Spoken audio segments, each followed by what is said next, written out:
All right, let's keep it going. We're going to get into paragraph 22 of this lawsuit and see what Drake is saying about UMG. UMG's response to Drake was especially perverse, given that it is perfectly willing to sue to protect its own interests when it believes that doing so will protect its property. Excuse me. UMG is engaged in the business of acquiring, administering, licensing, exploiting, and otherwise monetizing the music of its artists, including Drake, and it does not hesitate to file lawsuits when doing so suits its financial interests. The lawsuit is both necessary and appropriate because UMG has repeatedly defamed Drake while exploiting and monetizing his work. With his own record label having waged a campaign against him and refusing to address this as a business matter, Drake has been left with no choice but to seek legal redress against UMG. UMG may spin this complaint as a rap beef gone legal.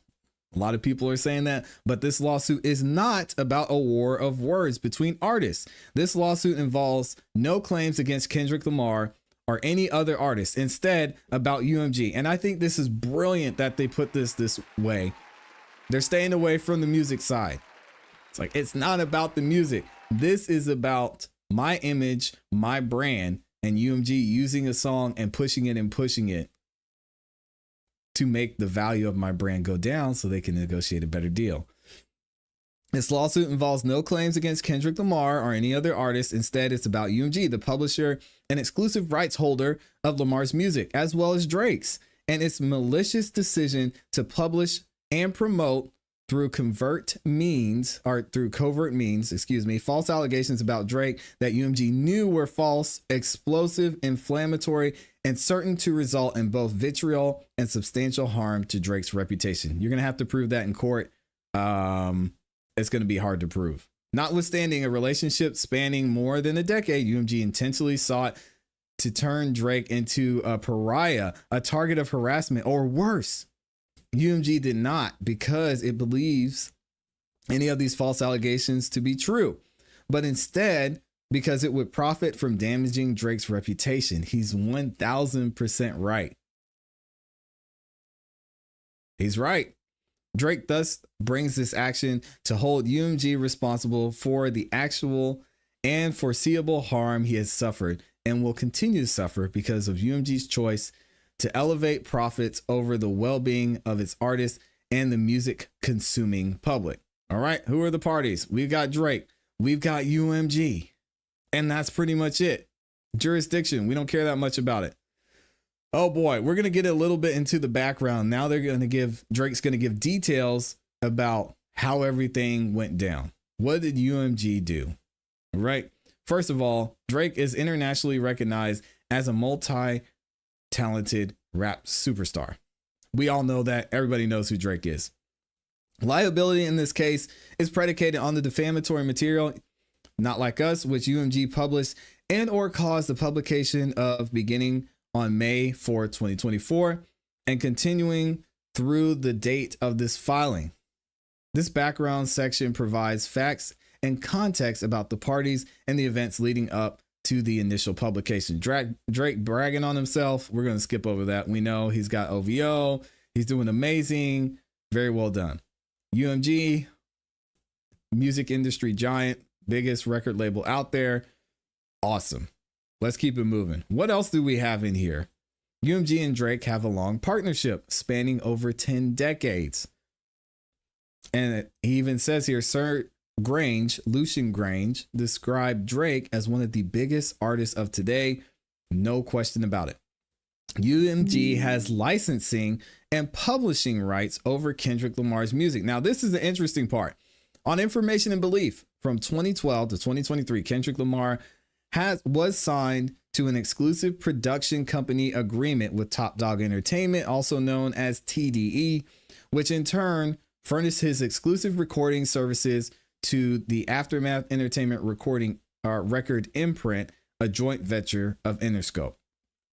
right? The sound recording copyrights to Kendrick Lamar's first 5 studio albums are owned and controlled by Interscope. In 2023, having fulfilled his recording obligations to TDE and Aftermath Records, Kendrick Lamar signed a new short-term exclusive recording and licensing deal with UMG through Interscope and an exclusive publishing administration agreement with UMG through UMG Publishing. All right, so this is where everything starts to get weird, and how you can see how UMG, I mean, they're just bringing in the money throughout this entire thing. But can they do that and still benefit by having the biggest, one of the biggest artists in the game sign with them at a negotiated or lesser rate?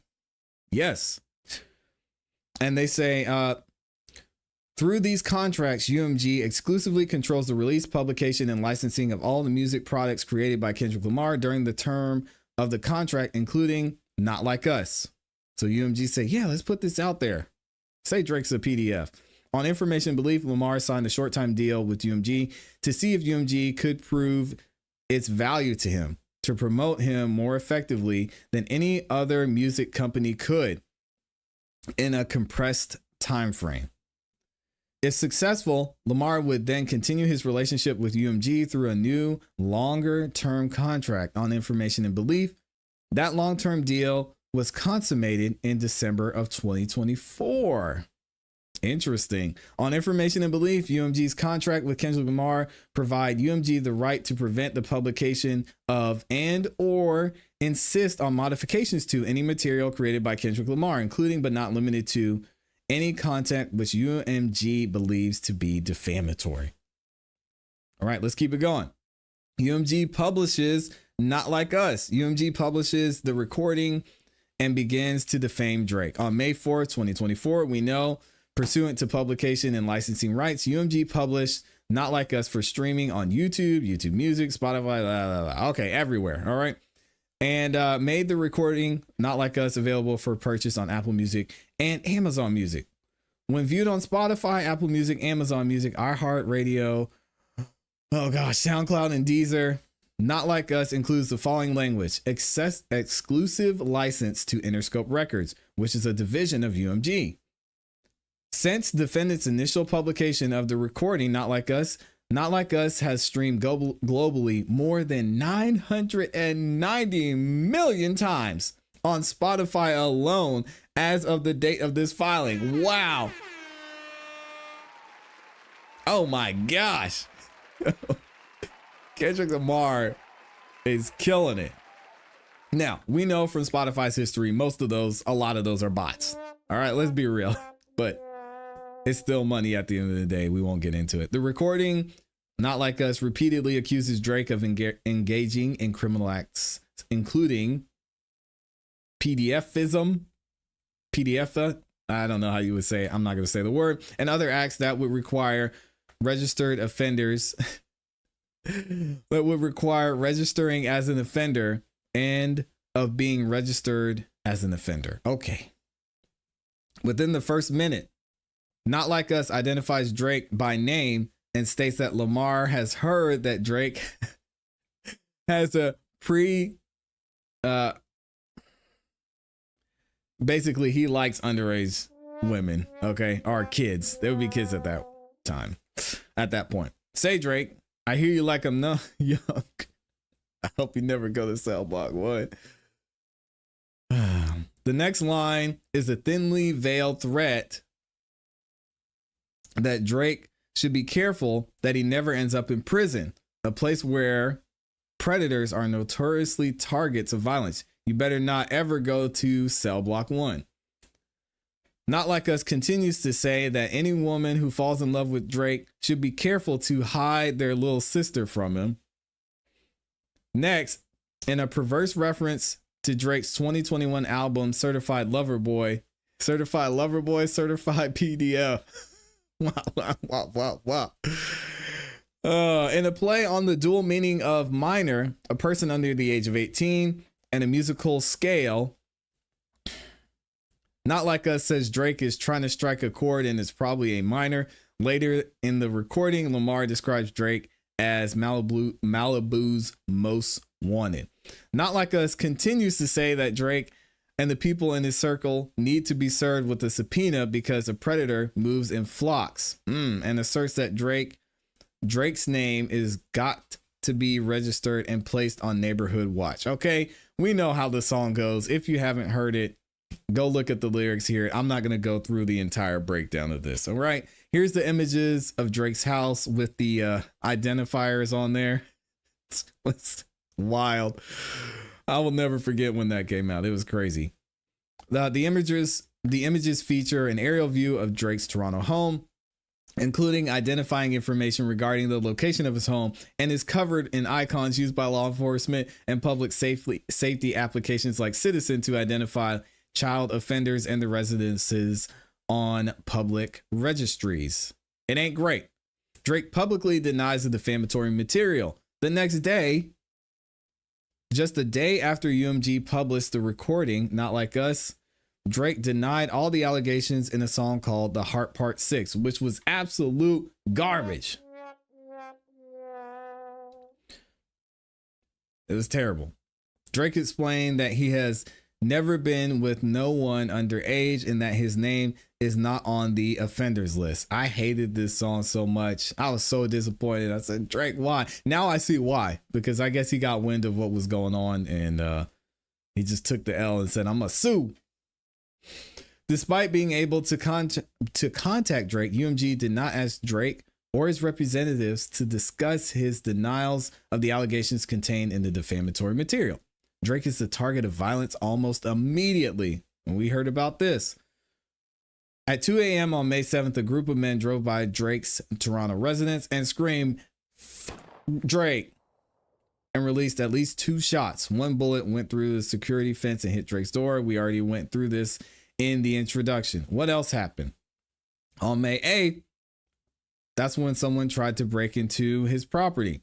On May 9th, there was another trespasser on Drake's property. The security guards got him.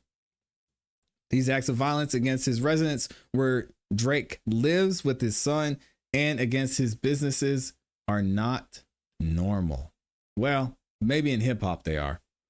UMG continues to defame Drake by publishing the Not Like Us music video. I mean, well, you gotta put out the music video. They probably made more off the music video than they would have to pay in a lawsuit.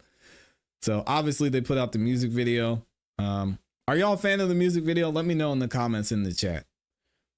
Trying to strike a chord, but it's probably a minor. We know he was doing hopscotch when he said that.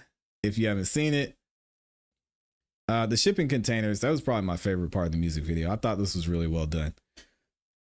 And then he's got him smashing an owl with the disclaimer, no OV hoes were harmed in the making of this video. Ay, ay, ay. In conclusion, the music video depicts a prolonged shot of a live owl in a cage. The meaning is clear. Drake belongs behind bars. Defendant's initial publication of Not Like Us on YouTube has been viewed more than 206 million times as the date of filing. As of the date of this filing, UMG's original publications of the music video remain available on the aforementioned platforms. Right? What else happened? On information and belief, each of Sir Grange, Mr. Janik, Mr. Monte Lipman, and Mr. Avery Lipman played a key role in the initial publication of the video, either in directing or approving the publication and or failing to prevent this publication.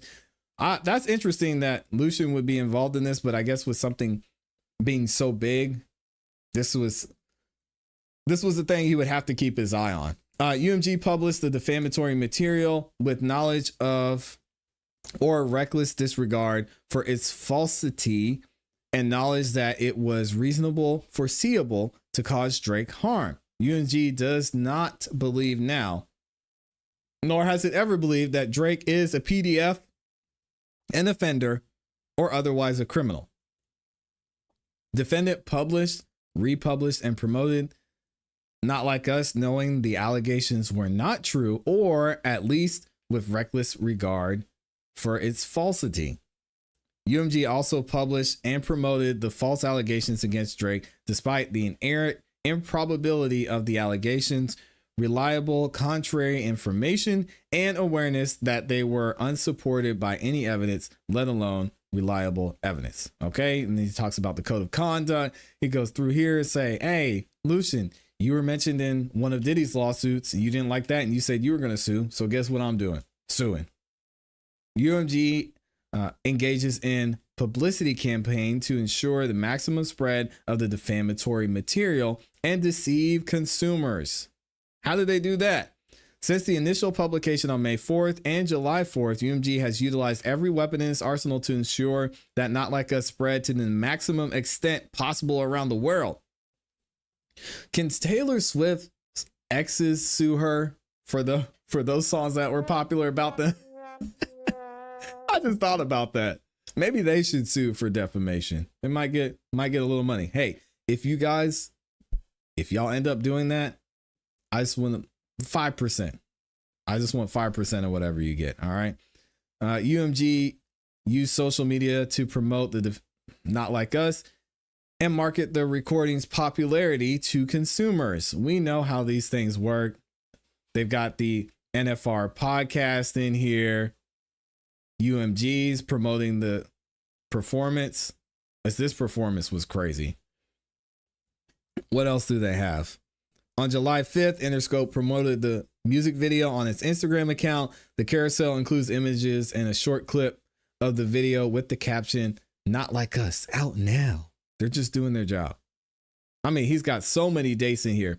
On its YouTube channel, Interscope curates playlists of recommended music videos for fans. As of the date of this filing, the video is featured on the label's music video playlist. How dare they promote one of the most popular songs they've had in recent history? UMG used its ownership interest to promote the defamatory material. We know how that goes. On information and belief, UMG used its stake in Complex, a global youth entertainment network. Bet y'all didn't know that Complex was partially owned, or that UMG had a stake in Complex, to further promote Not Like Us. Between May 5th and the date of this filing, Complex has published at least 50 articles about Not Like Us. Oh my God, that seems excessive. And posted about Not Like Us hundreds of times across its website and social media accounts. That seems a little excessive. I know I made a good bit of videos during that time, but come on, Complex. Yeah, Kendrick Lamar was milking the heck out of this thing. All right, UMG granted licenses to promote defamatory material. Now, this is the interesting part. UMG also uses Global Publishing Division, UMPG, to license defamatory material for broader use and consumption. Since the recording's release, UMPG has listed the recording on its website for licensing on television and film. They said, yeah, play this thing everywhere. On their website, third parties seeking to license songs for audiovisual publications can filter by genre, chart-topping songs, and theme playlists. UMPG markets Not Like Us as having winning/achievement and a lyrical theme. Oh, Drake didn't like that. UMG further promotes Not Like Us for licensing by listing its success on the music charts. For example, UMG's website, a third party could search for songs in the Hot 100 singles. Okay. Didn't like that. And then we have UMG made covert payments to third parties to deceive consumers. I want to see the evidence on this part. In addition to publishing, marketing, and licensing the defamatory material on information and belief, UMG also put a thumb on the scale by providing covert financial incentives to third parties to further spread the lies against Drake. I wonder if Spotify is one of those third parties, because Spotify and UMG have a pretty close connection there. We'll have to see what comes out there. UMG caused third parties to fake streams. What? Oh, man. All right, here we go. UMG directly or through its agents conspired with and paid currently unknown parties to use bots to artificially inflate the spread of Not Like Us on Spotify. Bots are software programs designed to mimic human behavior to appear to be real social media accounts. Okay, yeah, we know that. One individual whose identity is unknown to plaintiff revealed publicly on the popular podcast. They didn't even name Come on, Drake. DJ Academics has been your biggest supporter through this whole thing, and you couldn't even put his name in here? Wow, that's cold. He's talking about DJ Academics. DJ Academics brought someone who allegedly got paid by Kendrick Lamar's label onto his live stream, and he was able to show how he uses bots to boost numbers on social media, on streaming platforms, things like that. The plaintiff revealed publicly on the popular podcast that Kendrick Lamar's label paid him via third parties to use bots to achieve 30 million streams on Spotify in the initial days following the Not Like Us release, with the goal of jumpstarting its spread and turning it into a crazy hit on the platform. Okay. UMG offered undisclosed financial incentives to promote the recording. This is where it starts to get bad. On information and belief, UMG also offered financial incentives, including direct payments and reduced licensing rates to various third parties to promote the recording. He's talking about Spotify. These financial benefits were never disclosed to consumers. According to confidential sources recently made known to Drake, certain UMG labels have engaged in pay-for-play arrangements with radio and streaming services to boost the popularity of specific songs and use bots to artificially inflate streaming numbers. This is nothing new. This has been going on since Spotify was created. So the only thing that's going to be an issue is the pay-for-play part.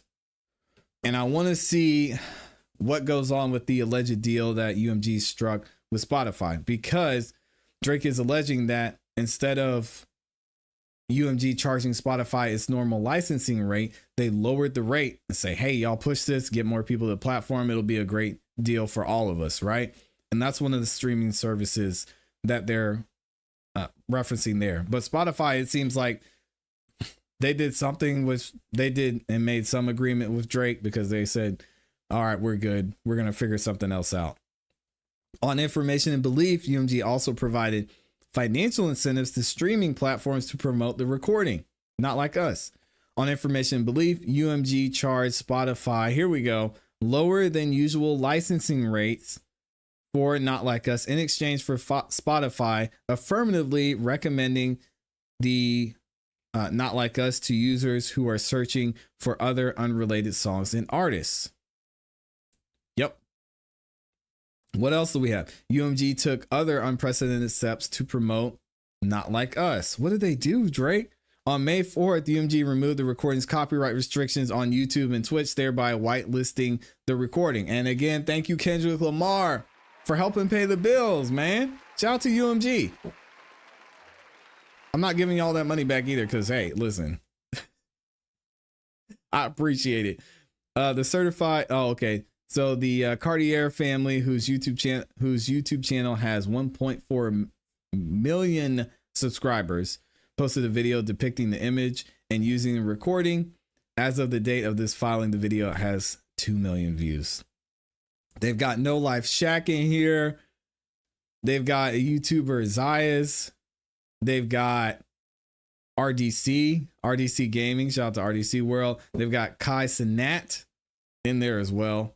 His has 9 million views. Sheesh. The content creators could not have legally republished Not Like Us in full or profited from their reaction videos without UMG first whitelisting the recording. This is very true.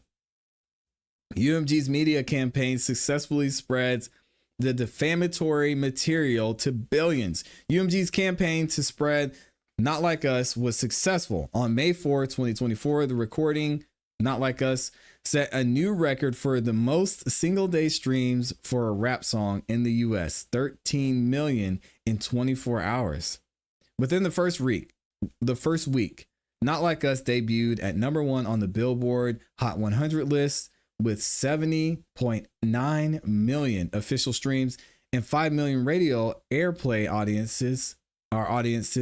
impressions. Oh my goodness. Just 1 week later, Not Like Us broke the record for the most streamed song in a 7-day period with 96 million streams. After UMG published the music video and Not Like Us returned to the #1 spot on the Billboard Hot 100.